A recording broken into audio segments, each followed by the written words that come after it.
desde o PETS. É isso. Podemos, Marcelo? Podemos, Gabriel? Então, vamos dar início à nossa reunião. Boa tarde a todos. Sob o lema Imagine o Rotary, eu declaro aberta a 38ª reunião do Rotary da Tijuca deste período rotário 2022-2023. Peço a todos que, respeitosamente, após o excerto do hino nacional brasileiro, saudemos a bandeira do Brasil e as bandeiras de nossa panóplia para dar início a esta reunião.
Convido o companheiro Gabriel Brito Gil, protocolo, para fazer o serviço de protocolo, anunciando as lideranças de Rotary International e de nosso convidado especial.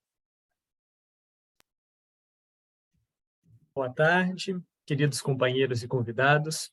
Quem lhes fala é o companheiro Gabriel Brito Gil, da Comissão de Protocolo do Clube, para as apresentações desta tarde, em que o Rotary Internacional é presidido pela empresária e companheira Jennifer Jones, do Rotary Clube de Windsor, Roseland, Canadá. O diretor de Rotary Internacional para a nossa área é o advogado e companheiro Julio Silva Santisteban Ojeda, do Rotary Clube de El Rimac, Peru. O governador do distrito 4571 é o advogado e companheiro Luiz Carlos Fávaro, do Rotary Clube de Nova Iguaçu. E o Rotary da Tijuca é presidido pela editora e companheira Zélia Guerra de Oliveira Costa. Destacamos também a presença do professor de Geopolítica das Energias e Sustentabilidade da UFRJ, o companheiro do Rotary Clube do Rio de Janeiro, Marcelo Marinho Simas.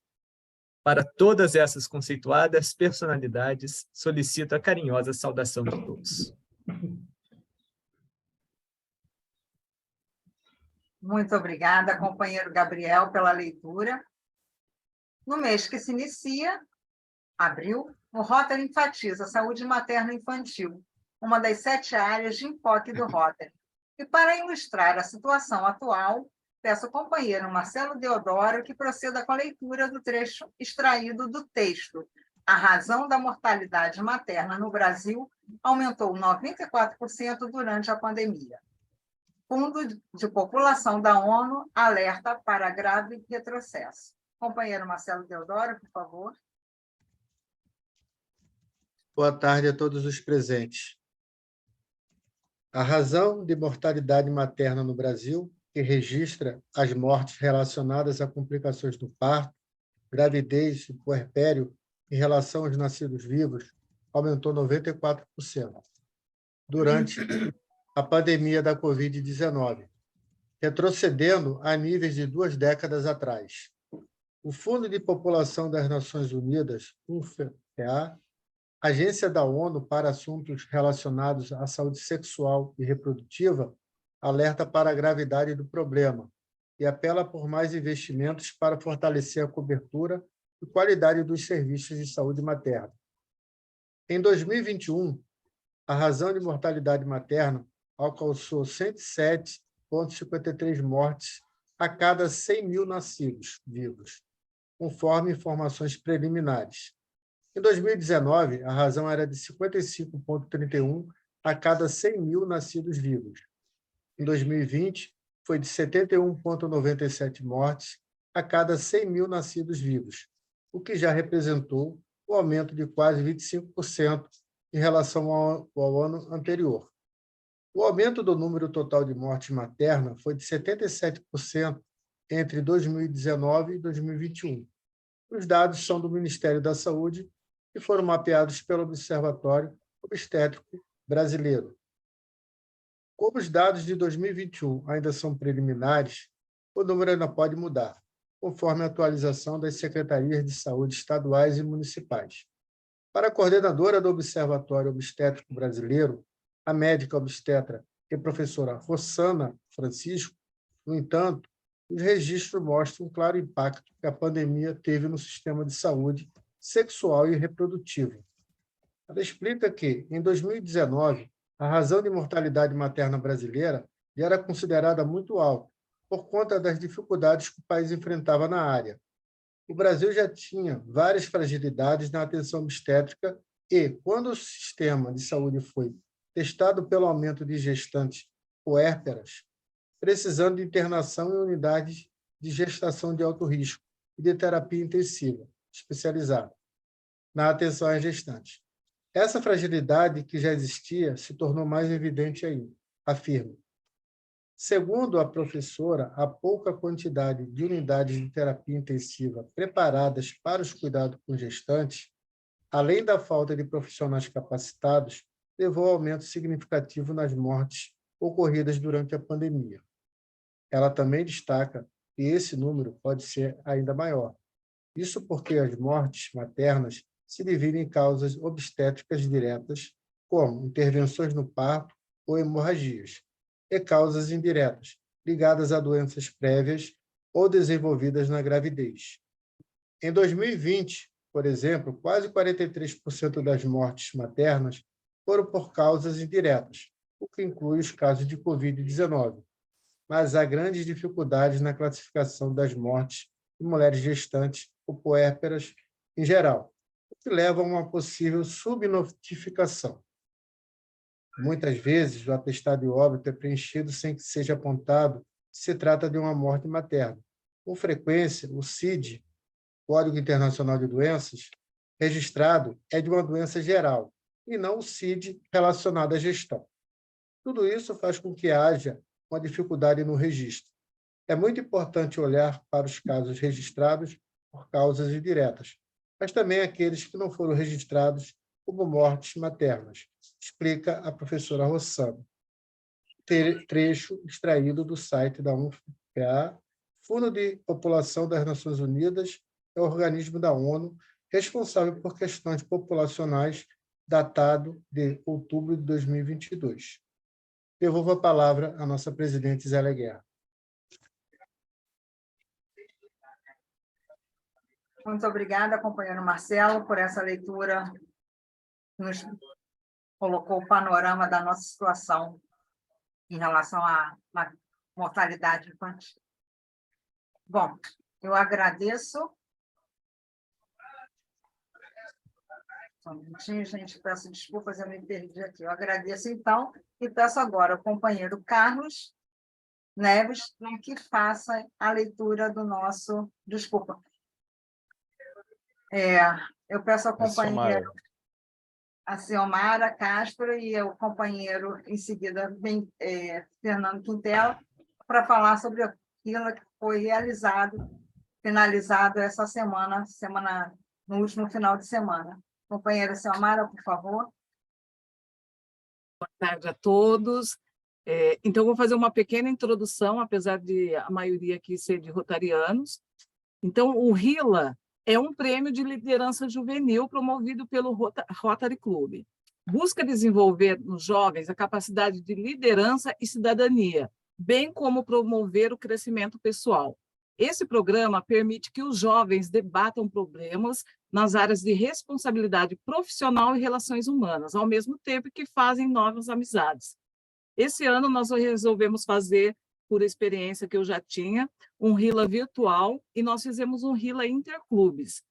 Nós fizemos junto com o Rotary Clube Caçapava Jequitibá, Rotary Clube São José dos Campos Oeste, Rotary Clube de Pindamonhangaba, Rotary Clube de Taubaté União e o Rotary Clube Rio de Janeiro Tijuca. O tema que nós trabalhamos esse ano foi o laço que nos une, saúde mental, diversidade, equidade e inclusão. A gente escolheu esse tema por a gente ver que a maioria dos alunos hoje, por conta da pandemia, eles estão com muitos problemas de saúde mental, e a gente resolveu trabalhar esse tema. No primeiro dia, que foi no dia 25 de março, a gente trabalhou saúde, tivemos a palestra Saúde Mental e Juventude, e tivemos uma mesa redonda que falava sobre diversidade, equidade e inclusão, onde nós tivemos 3 pessoas que foram dar depoimentos. Um era um companheiro lá, era um psicólogo lá, que o companheiro Quintela trouxe de Boa Vista Caçari, que era o... Esqueci o nome dele, depois o Quintela vai falar, que ele é cego, então ele foi dar o depoimento dele. A outra era filha de uma companheira nossa, lá do Caçapava Jequitibá, a Mirella, que veio falar sobre um câncer que ela está enfrentando. E o outro é o sobrinho da companheira Simone, aqui do nosso clube, que tem uma doença degenerativa. Então, foi assim, depoimentos muito impactantes que os alunos deram depois vários depoimentos do que eles sentiram ali no momento. No segundo dia, a gente teve a palestra Como Posso Ajudar Instituições de Apoio, que foi uma psicóloga que trabalha no CVV, que veio fazer essa palestra, e a outra foi Quem Sou Eu?, que foi uma palestra também muito importante, onde não só o riliano, como nós todos pudemos ali sentir quem somos nós, que às vezes a gente nem lembra mais quem nós somos, e tantas coisas que a gente vai fazendo no dia a dia que a gente acaba esquecendo. Então, a minha parte é essa. Agora eu convido o governador Quintela, que vai dar as suas impressões sobre o nosso Rio. Boa tarde a todos. Obrigado pela oportunidade. Foi sensacional. O RILA é uma das ferramentas mais importantes que nós dispomos, nós, rotarianos, dispomos de fazer com que as lideranças jovens sejam despertadas e, acima de tudo, que eles tenham a consciência da capacidade de fazer inerente a cada um. É uma experiência incrível para os jovens, de qualquer idade, porque você pode fazer de 14 anos até 20 e poucos. Nós aqui, por exemplo, fazemos universitário. Pegamos gente de até 30 anos. De qualquer forma, foi emocionante, mexeu com a cabeça daquelas pessoas, inclusive dos próprios rotarianos. Os depoimentos foram ótimos. O Valdecir, nosso companheiro aqui de Roraima, que é cego, deu um depoimento bom para mostrar como é que isso foi trabalhado com gente de tudo quanto era estado, e realmente quem participou ganhou. E esses meninos, quando voltaram para casa, eles certamente saíram com outra visão de mundo, porque foi transmitido isso. Foi emocionante, foi importante. O RILA é uma ferramenta essencial, e esse primeiro RILA, feito pelo Bom Pra Valer, tenho certeza, será apenas o primeiro de uma série deles, porque nós sabemos o quanto mexemos com a cabeça das pessoas através dessa experiência. Muito obrigado pela oportunidade de servir. Muito obrigada, companheiro Fernando Quintela, companheira Selmara, por esses depoimentos, porque só incentiva a gente e dá força para que o próximo, aí na gestão do companheiro Marcelo Deodoro, seja mais bonito ainda do que foi esse nosso. Muito obrigada. Convido agora, então, o companheiro Carlos Neves para apresentar o Minuto Rotário. Companheiro Carlos, por favor. Boa tarde a todos os convidados, companheiros. O Rotary promovendo a saúde de mães e filhos. A saúde de mães e filhos é uma das 7 áreas de enfoque do Rotary, e o mês de abril é o escolhido para dar destaque a esse tema. Estima-se que aproximadamente 6 milhões de crianças com menos de 5 anos morram anualmente devido à desnutrição, assistência médica de baixa qualidade e saneamento precário. Os Rotary Clubes e distritos entram em ação para ampliar o acesso a cuidados adequados e garantir que mães e filhos tenham a oportunidade de um futuro saudável. Reduzir a taxa de mortalidade infantil e materna, facilitar acesso a atendimento e tratamento médico a grávidas, promover atividades de pré-natal e formação profissional com enfoque em educação e treinamento na área da saúde, são exemplos de ações financiadas pela Fundação Rotária, que melhora a qualidade de vida em comunidades do mundo inteiro. Passo a palavra à nossa querida presidente Zélia Guerra. Muito obrigada, companheiro Carlos, por essa leitura esclarecedora. E agora eu convido a companheira Amália da Costa Sena para que faça o brado do bom para valer e destaque as datas comemorativas e aniversários desta semana. Companheira Amália. Companheiros, nenhum de nós se julga o melhor. Tampouco diz que o clube é o maior, mas o nosso querido Tijuca, podem crer, É bom pra valer! Valer! E a Amália também. Obrigada, bem-vinda. Eu estava triste semana passada, não consegui fazer o meu brado com perfeição. Bom, vamos nós.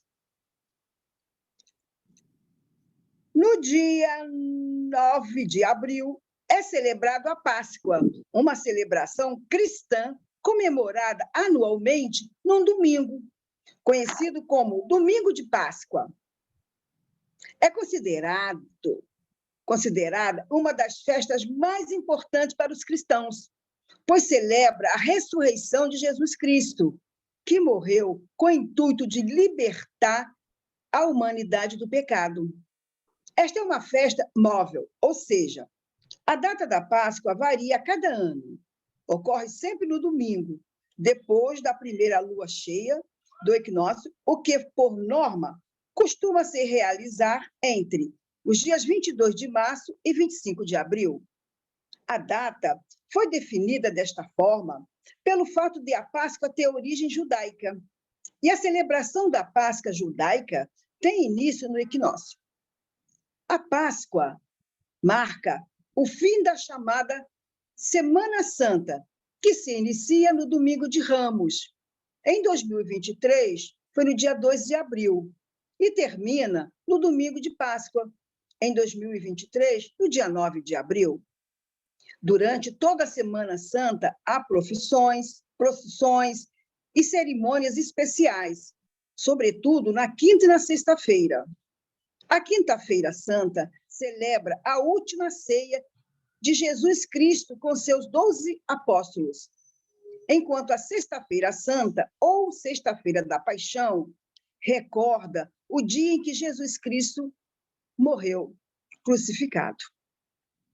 E neste mesmo dia 9, é celebrado o aniversário de casamento de Marcelo e Inês Deodoro. Parabéns a estes estimados companheiros. Com essas informações, devolvo a palavra à minha presidente Zélia. Obrigada.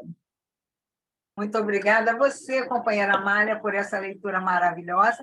E reforçando aí que no dia 7, sexta-feira, apesar de já estarmos nessa onda do feriado, é o Dia Mundial da Saúde. Vamos nos precaver, vamos nos cuidar também. Bom, agora vamos dar início ao ponto alto da nossa reunião, a palestra do companheiro Marcelo Simas, para receber o nosso palestrante na tribuna virtual Ivete de Castro Siqueira, e para a sua apresentação eu convido o companheiro Bem-vindo Augusto Dias. Companheiro Bem-vindo, por favor. Olá, presidente. Boa tarde. Em nome do governador Marco Araújo, do Distrito 4.510, eu saúdo a todos em nossa reunião. Eu tenho a grata missão, recebida a presidente Zélia, a grata missão, de falar um pouquinho, um resumo do nosso currículo do companheiro Marcelo Marinho Simas. Meu nome é Bem-vindo Augusto Dias, ocupante da classificação Seguros Consultoria. Marcelo Marinho Simas é professor de Geopolítica das Energias e Sustentabilidade em várias universidades, como Universidade Federal do Rio de Janeiro, UFRJ, Pontifícia Universidade Católica, PUC-Rio, IBMEC, Universidade Federal Fluminense, UFF, UNIBP, Universidade Cândido Mendes, UCAM e outras. É coordenador didático do Energy Hub Academy, mentor de negócios da Associação Brasileira de Mentores de Negócios, ABMEN, tem experiência de 22 anos na Petrobras, na cadeira de valor óleo e gás e mestrado de Geologia Econômica pela UFRJ. É pós-graduado pela KPU, Vancouver, Canadá, Escola Superior de Guerra, ESG, COP, UFRJ, PUC-Rio, IE/UFRJ e UCAM. É graduado em Economia pela UFRJ. Marcelo Simas é companheiro em Rotary e associado ao Rotary Clube do Rio de Janeiro, onde dirige a Comissão de Meio Ambiente do Clube Padrim, do Rotary Tijuca, e é membro da Comissão de Meio Ambiente do Distrito 4.571. Esse é um muito breve resumo do currículo do nosso companheiro Simas. Com essa apresentação, peço que o nosso ilustre palestrante nos brinde com sua importante mensagem. Ok, muito obrigado. Muito obrigado. Bem-vindo, obrigado pelo convite ao presidente Zélia Guerra. Bem-vindo o nosso companheiro aí do Mundo dos Pensamentos, o Joper Padrão também, Espírito Santo. Então, agradeço pelo convite de compartilhar com vocês um pouquinho dessa apresentação que a gente fez lá no Rotary, no Rio de Janeiro, né? E estamos trazendo aqui para vocês hoje com mais um upgrade, né? Então, sempre que eu faço uma palestra, eu procuro trazer o máximo de informação e informação mais atual possível, né? Bom, então eu vou compartilhar aqui a tela. Eu agradeço também aos convidados que estão aqui também nos honrando com a presença. Vou compartilhar aqui, deixa eu colocar aqui. Deixa eu ver aqui.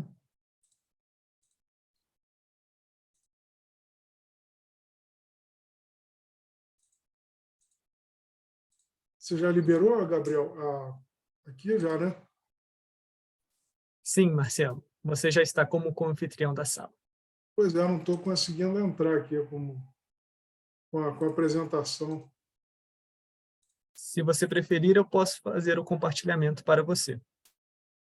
Mas é porque eu gosto de eu mesmo passar, né, os slides, né, que ele tem. Não estou conseguindo, engraçado. Você pode tentar fazer o compartilhamento pela ferramenta no canto inferior da tela, que é compartilhar tela. Eu estou vendo aqui share screen, não é share screen, não? Share screen, é porque está em inglês, é share screen. Eu estou no share screen, mas não estou conseguindo, não está entrando a... Primeiro você tenta abrir primeiro o que você quer colocar, depois você vai no share screen. Já está aberto, já. Deixa eu ver aqui, está aberto. E quando você coloca no share screen, ele vai aparecer para você várias janelas que estão abertas. Você tem que escolher a que você quer displayar na tela. Sim, sim. Vamos ver aqui. Engraçado, não estou conseguindo. Outra sugestão é fecha tudo, deixa só o zoom aberto, abre o que você quer e vai no share screen de novo. Como é que é? Fecha tudo quanto é janela que estiver aberta, só deixa do zoom aberta, abre o que você quer compartilhar e vai no share screen de novo.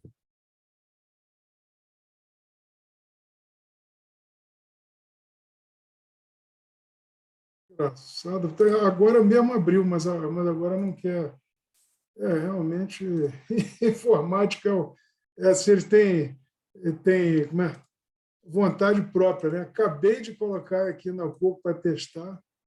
Professor Marcelo, como a gente tem um horário justo, se você... Vamos pedir, então, a ajuda para os universitários, Gabriel. Porque a apresentação tem várias entradas, né, e tudo, mas tudo bem. Se você puder colocar, é melhor, Gabriel. Bom. Obrigada. Isso, pode entrar, então. Bom, a gente vai falar, então, sobre as iniciativas de... Volta só um slide, por favor. Volta só um, por favor. A gente vai falar sobre as iniciativas de sustentabilidade do Rio de Janeiro, inicialmente do Rio, da cidade, né, e depois vamos estender para o estado do Rio de Janeiro, né? Claro, né, vamos estender para o estado do Rio. Bom, pode passar aí, por favor. Bom, a primeira parte, né, a gente vai mostrar aqui, né, no cenário. Pode entrar, por favor. O Rio vem sofrendo impacto das atividades antrópicas desde a sua, deixa eu colocar aqui, desde a sua descoberta, né? Esse aqui é um exemplar, né, do pau-brasil. O pau-brasil foi que deu origem ao nome do Brasil, né? E, na verdade, o início da nossa colonização do Brasil, e aqui no Rio de Janeiro, se deu exatamente por conta da exploração do pau-brasil, porque o pau-brasil tem essa parte vermelha aí, que é um corante, que na época, lá em 1500, era muito usado, né, na roupa dos reis, dos nobres, né? Então ele era muito valorizado. Então, por isso, a exploração do pau-brasil. Pode entrar aí, por favor. Para vocês terem uma ideia do que são as atividades humanas, né? Pode entrar, por favor. Próximo slide.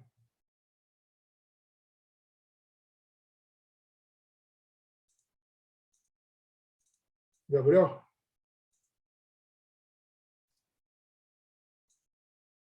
Pode passar o próximo slide, Gabriel?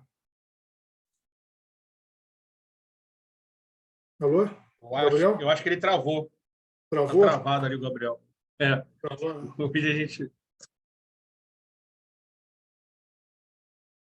Travou, é?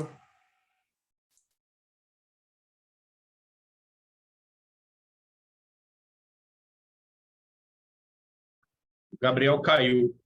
Caiu? Carlos, você tem como dar continuidade aí? Só que estou sem a Voltou. Voltou? Vê se ele consegue. Gabriel voltou. Pois é, se eu conseguisse colocar, seria muito melhor, mas eu não estou conseguindo. Incrível isso. Bom, tudo bem, vamos lá.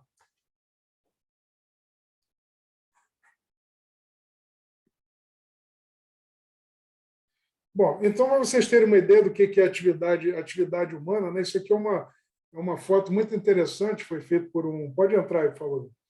Foi feito por um fotógrafo chamado Greg Silver, da Califórnia, em que ele pegou e fez um experimento muito interessante. Ele pediu que as pessoas guardassem 7 dias de lixo, né? Então, essa aí é a foto de uma pessoa com 7 dias de lixo. Imagina você, um casal, um filho, 2 filhos, 3 filhos, a quantidade de lixo, né, que se acumula ao longo de 7 dias. Então, é um experimento bem interessante. Quem quiser, tem aí o link, né, para vocês darem uma olhadinha. Então, isso aqui é atividade humana, né? Quando a gente fala de atividade antrópica humana, é isso aí. Pode entrar, por favor. Então, o problema, né, o problema que nós temos é exatamente o quê? É que nós temos no estado do Rio mais de 17... Pode entrar, por favor. Nós temos mais de 17 milhões de pessoas que são afetadas com deslizamentos, chuvas intensas e cada vez mais frequentes, secas, ondas de calor, aumento do nível do mar. E isso é preocupante no Rio de Janeiro, por quê? Porque se houver uma elevação do nível do mar, a região metropolitana toda do Rio de Janeiro será afetada. Todas as 7 cidades que ficam no entorno da região metropolitana serão afetadas. Então, a gente vai ter que fazer alguma coisa parecida com a Holanda, né? A Holanda fica abaixo do nível do mar, então a gente vai ter que fazer alguma coisa parecida, sob pena de você afetar o estado do Rio de Janeiro, o Rio de Janeiro especificamente, né, que tem um impacto muito grande do turismo, né? Então, esse é um problema muito sério, né? Por isso a questão da sustentabilidade é importante. Pode entrar, por favor. Então, a ideia é que a gente tenha uma nova consciência em relação ao ambiente para não colocar em xeque a nossa casa, porque em 2050 existe uma previsão de que nós teremos mais plástico do que peixe nos oceanos, se nada fizermos. A partir de agora, não, já estamos atrasados, né? Mas temos que fazer alguma coisa nesse sentido. Pode entrar aí, por favor. Então, a gente vai ter, né, o Rio de Janeiro é o quê? Uma cidade espremida entre o mar e as montanhas, e os ateus que generosamente roubaram espaços do mar do Rio de Janeiro. Pode entrar aí, por favor. Então, a gente vai abordar em 3 partes: a ascensão e queda do Rio de Janeiro, a retomada do Rio de Janeiro e rumo à sustentabilidade, quer dizer, o que o Estado do Rio de Janeiro está fazendo com relação à questão da sustentabilidade. Pode entrar. Então, a ascensão e queda do Rio de Janeiro, pode entrar. A ascensão e queda, quando é que o Rio, então, né, se dá a ascensão do Rio? Em 1500, mais especificamente em 1502, a Baía de Guanabara é descoberta, né, pode entrar. E a Baía de Guanabara era o lar dos índios tamoios. Pode ir entrando aí, por favor.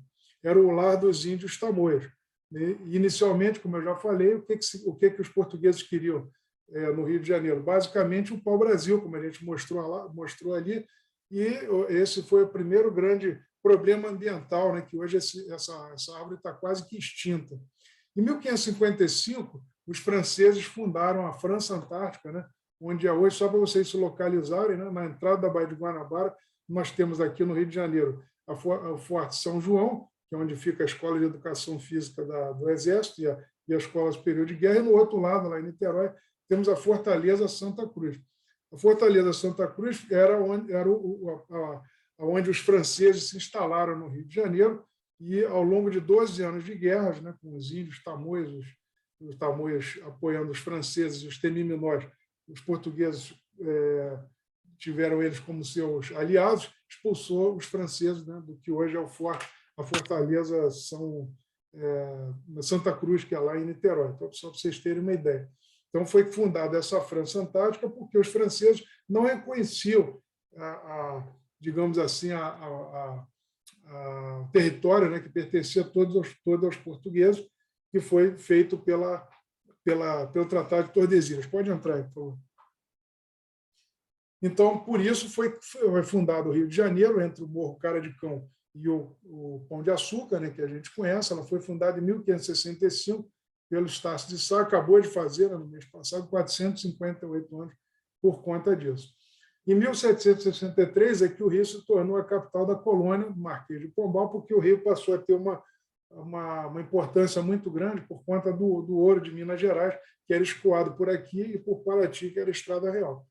Em 1808 a 1822, o Rio se torna a capital do Reino Unido de Portugal, Brasil e Algarves, e em 1822 se torna a capital do Império e depois da República. Então, o Rio de Janeiro assistiu todos os movimentos da independência, movimento abolicionista, republicano, e viu a ascensão, né, de Campos, da cana de Campos, cana-de-açúcar de Campos, e o café, o início do Vale do Paraíba, né, que depois foi para São Paulo. Pode passar aí. E aí começa, então, a queda do Rio de Janeiro, que vai se dar exatamente, né, uma queda muito lenta, né, que levou uns 100 anos aproximadamente, com a República Velha. O Rio, então, começa a ter um crescimento desordenado, a abolição da escravatura também, sem um projeto de inclusão dos escravizados, torna-os um pária da sociedade, e aí nós temos um aumento da pobreza, uma crise habitacional, os cortiços, né, se vocês se lembrarem daquele livro famoso do Aloysio Azevedo, Cortiço, que narra exatamente esse momento aí do crescimento desordenado da cidade do Rio de Janeiro. Então, foram feitas reformas urbanas, começa a favelização da cidade, a questão da febre amarela. Pode entrar aí, por favor. E aí, com isso, você tem a ascensão do São Paulo e de Minas Gerais, pode entrar, de São Paulo e Minas Gerais, como no cenário político nacional. Então, isso vê a lenta queda do Rio de Janeiro começa, então, com a República Velha. Pode passar.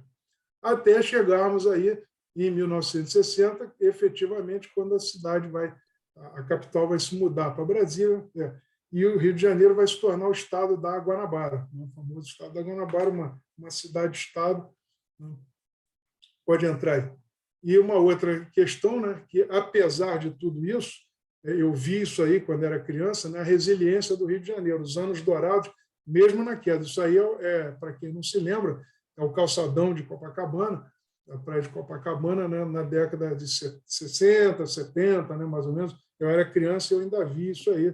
Então, mesmo nessa queda, nesses anos dourados, que vão do final da Segunda Guerra até o início da década de 70, o Rio, né, com a sua resiliência, mas veio perdendo espaço. Pode entrar aí, por favor, Gabriel.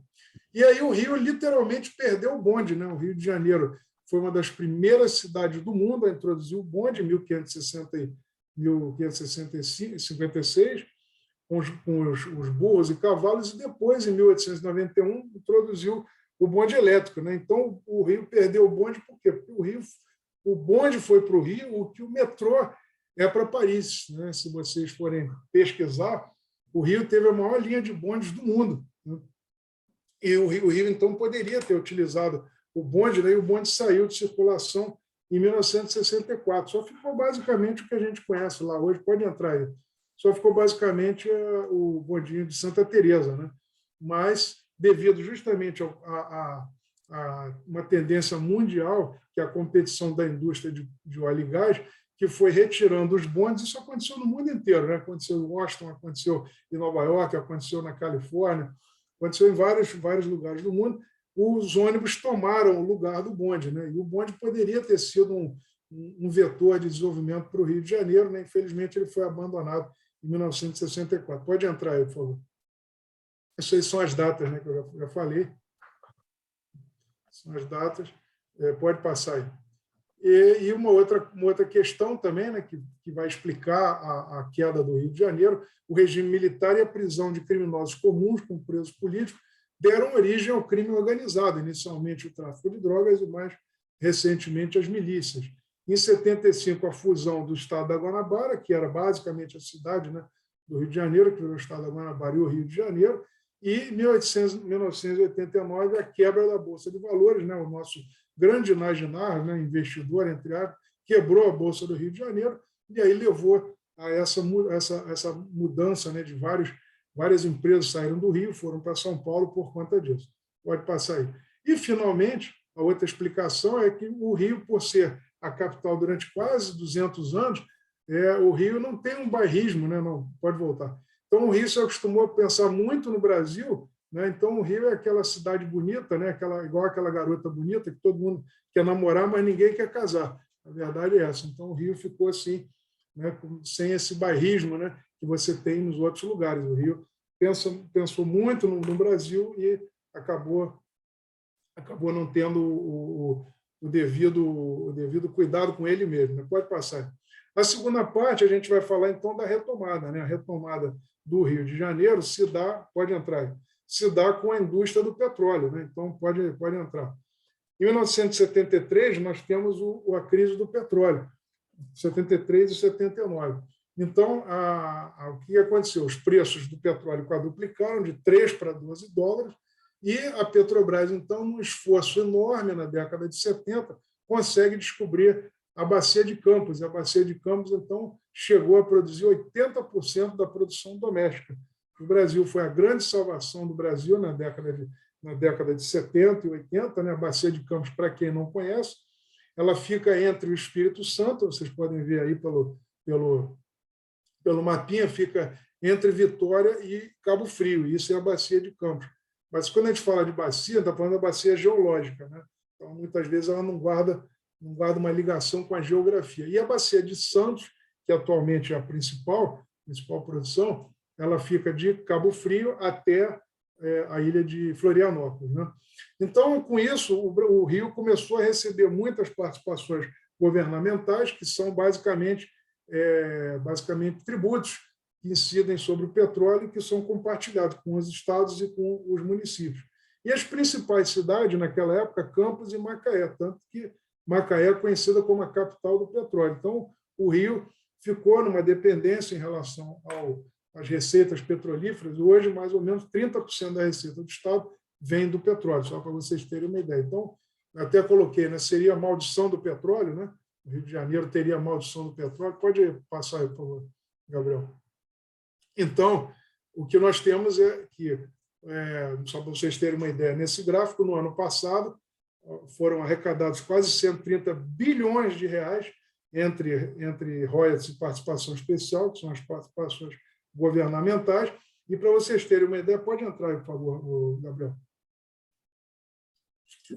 Essa é a produção nacional de petróleo, 3 milhões de barris de petróleo, a produção de gás, 141 milhões. E a importância do Rio de Janeiro, pode entrar, é muito grande, porque 88% da produção doméstica, da produção nacional de petróleo, vem do Rio, e 73% do gás também vem do Rio de Janeiro. Então, obviamente, pode passar. Obviamente que 82% das participações governamentais são pagas ao Rio de Janeiro. Então, dos quase 37 bilhões de reais arrecadados, pode voltar, 37 bilhões, 30 bilhões vêm para o Rio de Janeiro, ou seja, 82% fica com o Rio de Janeiro. Em relação aos municípios, né, isso aí são os estados, os municípios podem entrar. 60% das participações governamentais estão em 17 municípios do Rio de Janeiro, sendo que 2 em destaque. Maricá, que hoje é o município que mais recebe participação governamental, 4 bilhões e 300 milhões de reais no ano passado, e Niterói, 2,5 bilhões de reais, só para vocês terem uma ideia. Né? Então, Maricá, quase 20% da arrecadação de participações governamentais para os municípios brasileiros, estamos falando dos municípios brasileiros, e Niterói, pouco mais de 10%. Então, quase 30%, só Maricá e Niterói. Pode entrar. E aí, o que esses municípios... Então, segundo a Karine Fragoso, que é a gerente de petróleo e gás da Firjan, eu destaquei aqui na fala dela, pode entrar. O Brasil hoje é o 9º maior produtor de petróleo do mundo. 9º maior produtor de petróleo do mundo. O Rio de Janeiro, sozinho, se fosse um país, seria o 11º produtor do mundo de petróleo. Se o Rio de Janeiro sozinho fosse um país, por exemplo. Então, o Rio vai ser, por muito tempo, petrodependente, e o Brasil também vai ser dependente do Rio de Janeiro. Poucas pessoas têm ideia da importância do petróleo para o Rio de Janeiro. Pode passar, por favor. Aí, com isso, né, iniciativas muito interessantes, Niterói, Maricá e o próprio Estado do Rio de Janeiro criaram, né, fundos soberanos exatamente para colocar os recursos que vêm dessas participações desses governamentais, dos royalties e das participações especiais, justamente porque o petróleo tem uma receita altamente volátil e também ela é limitada, ela vai ter um limite, né, no tempo. Então, com isso Niterói, Maricá, né, e o Rio de Janeiro criaram esse fundo soberano exatamente para liberar recursos para fazer investimentos muito importantes, muito interessantes, né, ao longo do tempo. Né? Então, diferentemente do que aconteceu com Campos e Macaé, que não se prepararam para o futuro, hoje Campos e Macaé são 2 cidades que estão em declínio, porque justamente não fizeram isso que Niterói, Maricá e o Estado do Rio de Janeiro estão fazendo. Então, vários lugares no mundo fazem exatamente isso, fazem um fundo soberano para lidar com essa receita volátil, né, do petróleo. Pode entrar, por favor, Gabriel. E o Rio de Janeiro também, em 92, ficou muito famoso, né, a Conferência das Nações Unidas sobre o Meio Ambiente. O Brasil se tornou um grande protagonista nos debates ambientais exatamente por conta da Rio 92, que você teve quase todos os países do mundo, né, estiveram aqui, mais a sociedade civil, e foi um marco para a preservação ambiental, mudanças climáticas, as ações antrópicas, a biodiversidade, a questão do desmatamento, tudo isso foi levantado na cúpula da Terra em 92. E, a partir daí, foi criada a Convenção das Partes, a Conferência das Partes, que a gente ouve todo mundo, ano passado foi a 27ª, então ela começa exatamente aqui, no Rio de Janeiro. 3 anos depois, ela foi criada nesse evento, então, 3 anos depois, ela começa em Berlim, a primeira, em 1995, e hoje nós estamos na 27ª. Né? Também foi criada a Agenda 21 e a base dos Objetivos do Milênio da ONU, que vigoraram de 2000 até 2015. Né? E o estabelecimento definitivo do conceito de desenvolvimento sustentável nas 3 dimensões, ou seja, o aspecto econômico, social e ambiental. Então, foi um grande marco a Cúpula da Terra em 1992, no Rio de Janeiro. Pode passar aí, por favor, Gabriel. E, finalmente, né, rumo à sustentabilidade, né, então vamos ver o que a gente está fazendo com a Mãe Terra, né, com a Gaia, pode passar aí, com a nossa Mãe Terra, né, em relação à sustentabilidade, no que diz respeito aqui ao Estado do Rio de Janeiro, né, em relação a isso. Pode passar aí, por favor. Então, uma primeira iniciativa muito interessante é que o Rio de Janeiro ele tem uma vocação, né, pela Blue Economy, ou seja, para a economia azul, que diz respeito a essas várias atividades aí relativas ao mar, relativa aos oceanos, relativa às lagoas, né, que é a aquicultura, a pesca, a indústria naval, a indústria de reparo naval, a indústria da produção de petróleo no mar, transporte marítimo, turismo, né, e, mais recentemente, a energia eólica offshore, a energia eólica no mar, e a energia oceânica, além de outras. Né? Então, um destaque muito grande para as energias no Rio de Janeiro. Pode entrar aí, por favor. Então, as energias oceânicas offshore, para quem não conhece, pode entrar, pode passar. As energias não renováveis, petróleo e gás, 1/4 da produção global de petróleo no mundo é no mar, sendo que no Brasil 95% vem do mar e 88% vem do Rio de Janeiro, como a gente já mostrou lá. Então, o Rio é muito importante na questão do petróleo no Brasil. As energias renováveis no oceano, ou seja, geração de energia elétrica no mar e recursos minerais, principalmente terras raras, que são importantes para as energias renováveis. Pode entrar aí, por favor. O Rio de Janeiro é importante porque ele gera conhecimento, né? Na COP, na UFRJ, tem o grupo de estudo de energias renováveis no oceano, e a COP gera esse tipo de conhecimento, né? Então, a eólica offshore, a eólica no mar, a energia solar, a energia das ondas, das marés, então é muito importante. O Brasil tem um potencial eólico dos melhores do mundo, né? Em relação à energia eólica no oceano. Pode entrar aí, por favor. Existem 3 alternativas, né, em relação à energia do petróleo e gás e a energia eólica nos oceanos. Primeiro é a geração da energia nas plataformas de óleo e gás, que é o caso desse desenho aqui. Então, plataformas de eólicas gerando energia para a plataforma de petróleo. A outra é a geração de energia elétrica para o país, porque você pode ter uma fazenda eólica no mar, gerando energia para o país. E a outra é a conversão das plataformas de petróleo e gás, que estão entrando em desuso, né, porque elas têm um tempo, né, 30 anos, tudo, elas estão se descomissionando, que é o nome técnico, e podem se tornar eólico offshore. Então, isso é uma das coisas que a Petrobras vai entrar pesadamente agora, que é exatamente isso. E 40% dos custos do projeto já estão prontos porque é a própria plataforma. Então, você já tem um ganho nisso. E a Petrobras vai entrar pesado nisso agora.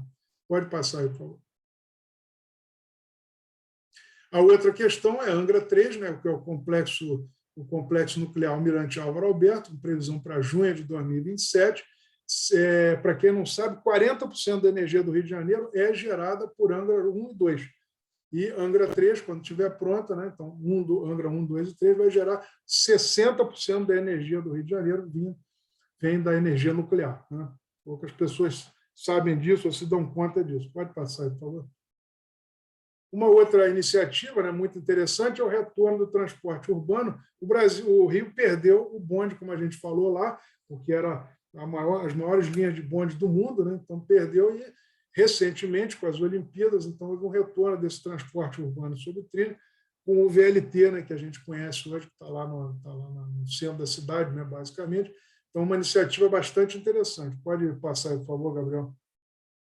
A outra foi a criação por esse atual governo da chamada Autoridade do Desenvolvimento Sustentável, né, cujo gestor é um colega nosso, né, do Rotary, né, Paulo Protásio. E então ele é a Autoridade do Desenvolvimento Sustentável, que o Rio de Janeiro está fazendo o seu orçamento, né, é uma iniciativa muito interessante, fazendo o seu orçamento direcionado para os ODS, os Objetivos do Desenvolvimento Sustentável, que é um grande plano, né, da ONU, para o mundo inteiro, obviamente. A gente tem 17 objetivos, 169 metas, todos os países estão comprometidos, né, com isso, mais de 10 mil empresas no mundo inteiro estão comprometidas, então é um grande plano da ONU para justamente a erradicação da pobreza, a erradicação da fome, a melhoria da saúde, a melhoria da educação e etc., inclusive energia renovável, que a gente tem aí. E, então, em 2030, o Estado do Rio de Janeiro pretende atingir esses objetivos de desenvolvimento sustentável, então, por isso, criou a Autoridade de Desenvolvimento Sustentável, que o nosso companheiro Paulo Protásio é o gestor dessa autoridade. Pode passar aí. Outra questão muito interessante é o Rio e a economia verde, então, pode voltar. O Rio está criando uma bolsa de valores para crédito de carbono, então o Rio quer ser esse protagonista, né, no Brasil, quer dizer, quer ter essa bolsa de valores em que você possa negociar esses créditos de carbono. Então, isso vai ativar a economia, principalmente a economia verde, né, no Rio de Janeiro, com essa bolsa que deve começar esse ano, né? Estão sendo feitas aí as tratativas para isso, né, em parceria com a Nasdaq, que é americana. Pode passar, por favor. Uma outra coisa muito interessante, né, Maricá, que a gente falou lá, que hoje é a cidade que mais recebe royalties, que fez um grande plano, né, de desenvolvimento. Então, o que era Maricá? Uma cidade esquecida, né, que hoje, isso aí é um título que eu atribuí, né, hoje é a princesa da região dos lagos. O que Maricá tem feito com aqueles 4 bilhões e 300 milhões, né, que ela tem recebido ao longo desses anos aí? É um projeto de governo ao longo de 12 anos, então eles vêm fazendo várias melhorias na cidade. A primeira delas ali, eu citei, né, tem várias, eu citei algumas, né, a Vermelhinha, que são bicicletas gratuitas, que nem a do Itaú que a gente tem aqui, só que elas são gratuitas. Qualquer um pode chegar lá, você pega a bicicleta e roda lá por Maricá, então isso é a mobilidade urbana sustentável. Outra é a renda básica da cidadania, distribuição de renda e inclusão social. Outra é o passaporte universitário, que é acesso da população à universidade. A outra iniciativa muito legal é a moeda única, a moeda social Mumbuca, inspirado no Banco de Palmas, né, do Ceará, que é o mais famoso, né, banco moeda social, a moeda Palmas, né, que chama, então a moeda social Mumbuca, inspirada no Palmas, no Ceará. A outra empresa pública de transporte, né, então a prefeitura fornece transporte público gratuito, são 125 ônibus, com tarifa zero, né, você não paga nada, e 36 meses. Então, isso é uma parceria com a COP, da UFRJ, para escolher a tecnologia sustentável que vai ser utilizada nesses ônibus. Então, muito interessante, são 3 tecnologias, é um ônibus híbrido elétrico etanol, um ônibus 100% elétrico e um ônibus hídrico elétrico hidrogênio. Então, vai ser escolhida essa tecnologia até o ano que vem, e Maricá vai produzir esses motores para exportação, para outras cidades, né, do Brasil, e também para exportação. Com isso, pode entrar aí, Gabriel. Marcelo, para o seu controle, faltam 3 minutos para a conclusão do tempo de palestra. Vou acabar em 30 minutos, tranquilo. O Fundo Soberano, então, justamente como a gente mostrou, está servindo para isso, para a diversificação da economia, geração de emprego e renda para a população, ou seja, uma aplicação muito bem feita dos royalties, diferentemente do que infelizmente fez Campos, ou não fez, né, Campos e Macaé no passado. Né? Pode passar. E, para a gente fechar, né, a última coisa, exatamente isso aí. A Petrobras, em linha com a transição energética no mundo, está tornando a empresa de energia. Né? Então, a Petrobras, tendo como exemplo essas empresas, a Total Energy da França, a BP do Reino Unido, a Equinor da Noruega, a Shell do Reino Unido também, e mais recentemente, talvez você não tenha notado, na Copa, agora no ano passado, a Qatar Petróleo, que é uma das maiores companhias de petróleo do mundo, mudou de nome de Qatar Petróleo para Qatar Energy, justamente nesse caminho da transição energética. Então, a Petrobras acabou de criar uma diretoria de transição energética, cujo diretor é o Maurício Tomasquim, que foi presidente da EPE durante muitos anos. Então, ele vai ser responsável por esta transição energética e a descarbonização da Petrobras, né, dessa atividade de óleo e gás. Então, também muito em linha com essa questão da sustentabilidade. Pode passar aí. E aí, isso para a reflexão de vocês. Então, trouxe aqui do nosso amigo Bem-vindo, né, lá do Mundo dos Pensamentos. Respeitar a natureza não é necessariamente uma qualidade pessoal, mas uma profunda expressão do que há no interior da alma, né, do Silvane Silva. Né? Então, trouxe lá quem tiver interesse, pode ir lá, coloquei várias referências aqui também, pode passar aí. E aí estamos abertos, então, outra coisa também, só para lembrar vocês, imperdível, isso é uma exposição que está rolando na Casa da Ciência, da UFRJ, que fica ali perto do Rio Sul, né, bem do lado do Rio Sul, na Lauro Miller, Futuros da Baía de Guanabara. Então, inovação e democracia climática. Então, vale a pena também, vai até 14 de maio, eu já visitei essa exposição, muito interessante, então recomendo para vocês. E aí estamos abertos a perguntas, acho que acabei no tempo, né? Estamos abertos aí para as perguntas, à disposição, e agradeço a atenção de vocês.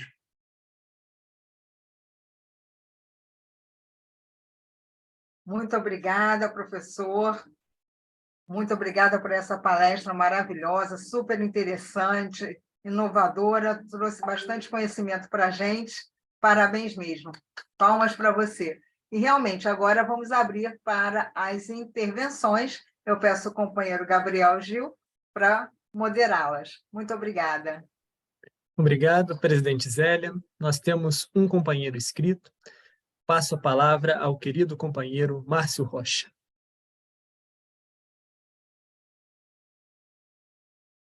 Companheiro Márcio, o seu áudio está fechado. Boa tarde, companheiros, visitantes, palestrantes. Obrigado pela belíssima explanação, professor.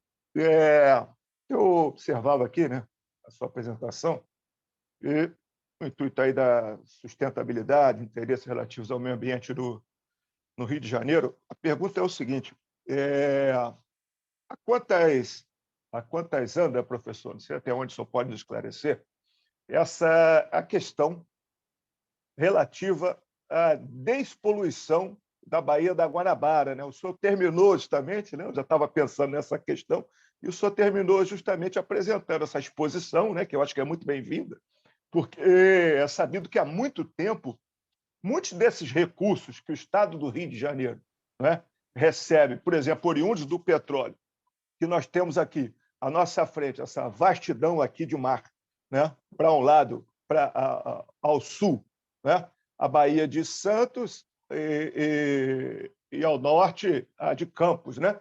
No interesse aí da exploração petrolífera. Isso gera muitos recursos, como o senhor disse, de royalties de petróleo para o estado do Rio de Janeiro, especial para Maricá e Niterói. Enfim, eu pergunto, até onde o senhor pode nos esclarecer quanto a essa questão tão antiga e que a gente não consegue enxergar a luz do final do túnel, relativa, até hoje, né?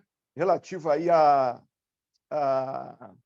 melhoria da situação da nossa Baía da Guanabara. Obrigado. Excelente pergunta, Márcio. Muito obrigado pela pergunta, né? Eu esqueci esqueci não, né? Nesse contexto, foi bom para a gente poder complementar. O Rio de Janeiro, o estado do Rio de Janeiro, ele tem 3 grandes baías. A Baía de Guanabara, que é mais conhecida, obviamente, onde nós vivemos. A outra baía muito importante também é a Baía de Sepetiba, né, que é uma baía muito assoreada por conta do porto, né, de Sepetiba. E temos a Baía de Ilha Grande, né, que ela é um paraíso, né? É um paraíso ali, porque está ali na boca da Ilha Grande, Angra dos Reis, Paraty, né?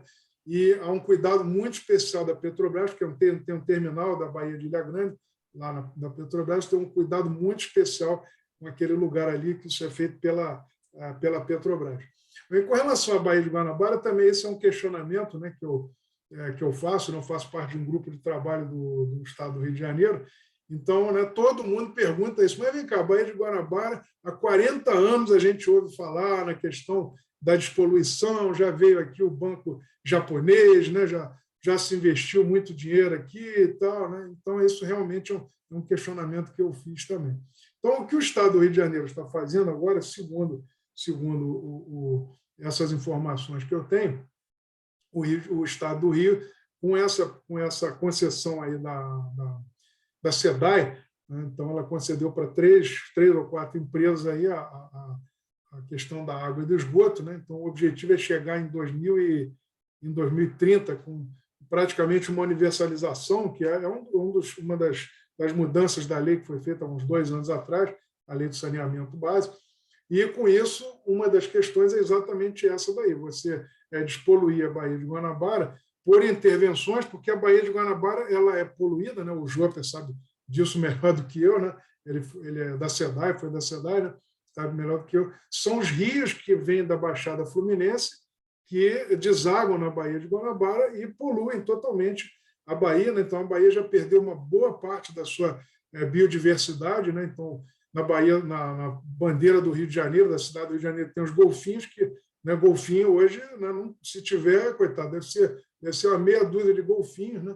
Então, e pesca também, o Rio de Janeiro perdeu muito a pesca por conta disso, por causa do assoreamento, por causa de toda essa poluição dos rios que vem da Baixada Fluminense. Então, uma das grandes metas, né, é exatamente essa, justamente esses rios, a despoluição desses rios e, consequentemente, você vai ter uma despoluição da Baía de Guanabara até 2030. Esse é o plano, por isso essa Rio 2030, né, que é justamente a ideia do Estado do Rio de Janeiro, cumprir aqueles 17 Objetivos do Desenvolvimento Sustentável da ONU, e um deles é exatamente a questão da água, né?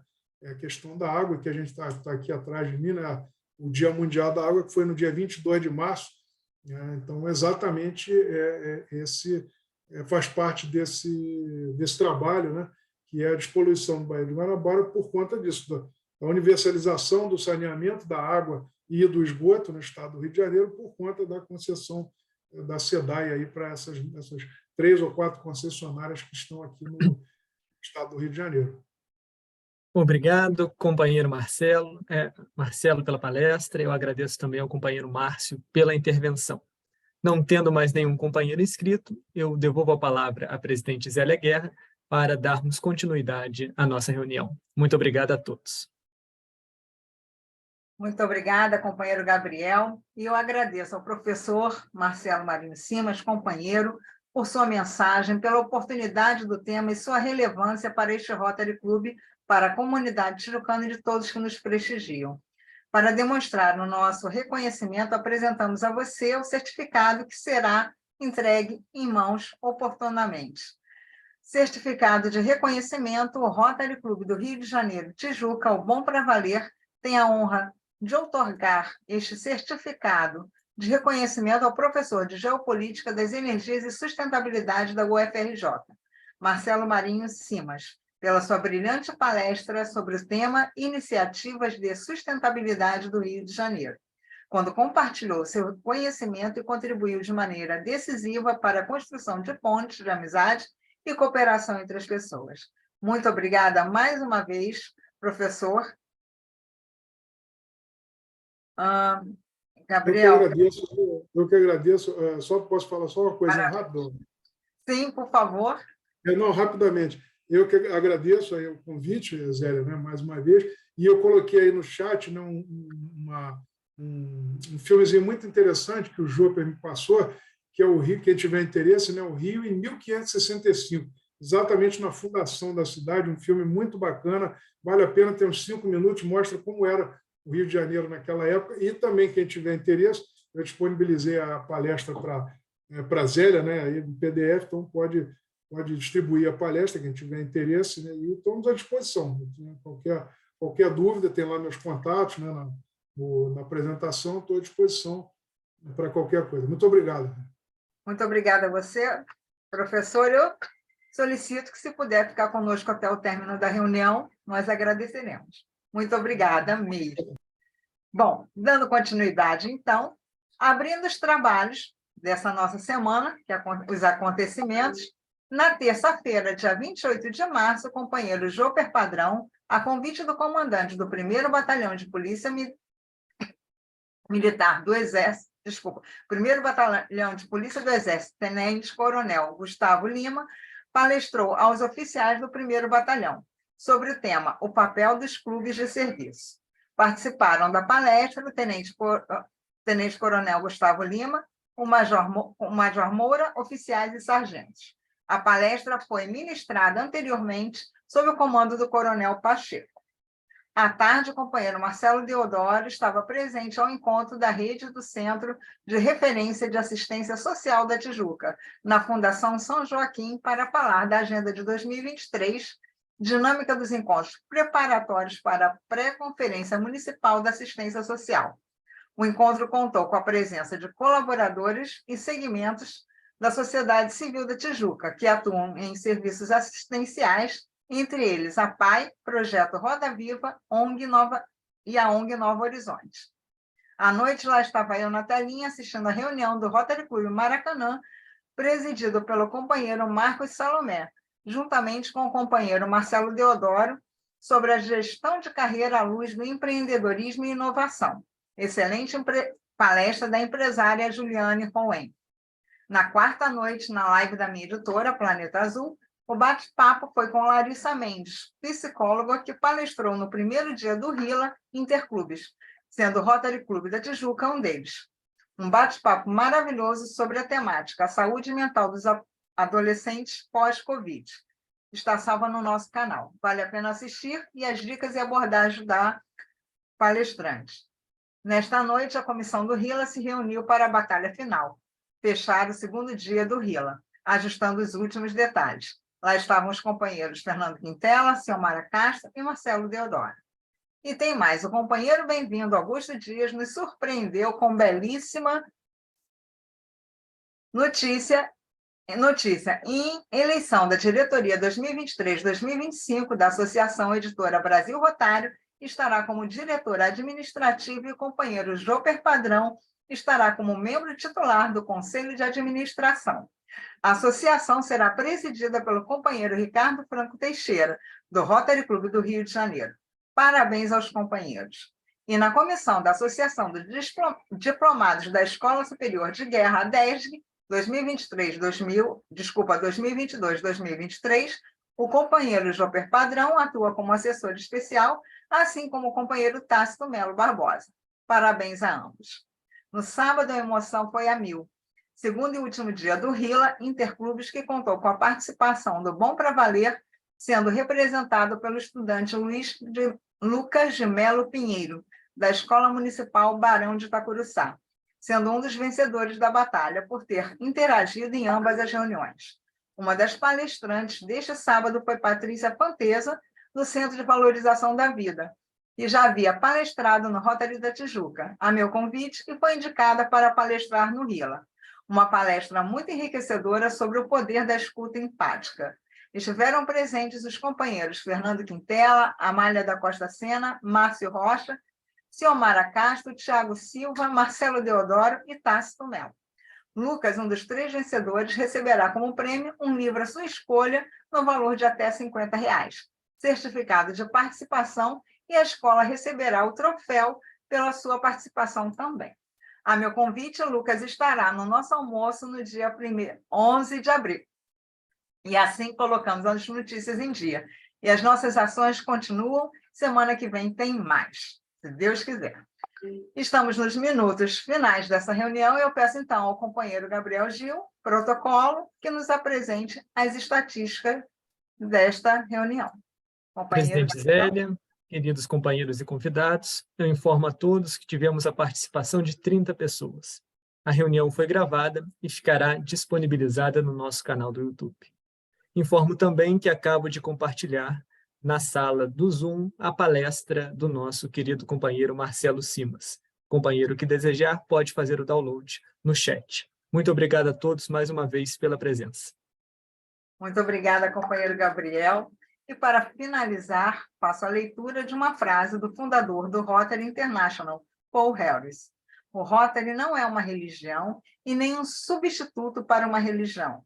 É a aplicação de princípios religiosos à vida moderna, e especialmente às relações profissionais e internacionais. Durante a minha vida, as práticas profissionais sofreram mudanças significativas, nas quais a influência do Rotary se fez sentir com grande impacto. Com este pensamento, eu declaro encerrada a 38ª reunião do Ano Rotário, 2022-2023, do Rotary Clube da Tijuca, o Bom Pra Valer, com a certeza de contar com a presença de todos vocês na próxima quarta-feira, dia 5 de abril, quando receberemos na tribuna virtual Ivete de Castro Siqueira, a governadora 2020-2021 do Distrito 4.571 de Rotary International, a companheira Cassima Timone Góes Campana, que falará sobre o tema A Mulher no Rotary Atual. Agradeço a presença de todos e, após os acordes do hino à bandeira, peço que saudemos a bandeira do Brasil e as bandeiras de nossa panóplia. Declaro encerrada a nossa reunião.